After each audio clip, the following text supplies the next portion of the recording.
若要环岛，毋知咧乡亲会选倒一种、倒一项？有这个高一的新生，伊挑战24小时一天一客运的环岛，因用一天的时间去7月，用6班的客运安尼修连线接驳，为台北、高雄、台东过到花莲，转来到台北，最后顺利挑战成功。伫高中毕业这一年呢，留下一个永远难忘的回忆。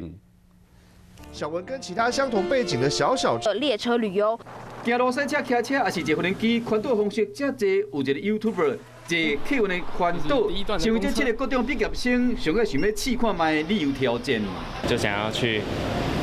看一下台湾的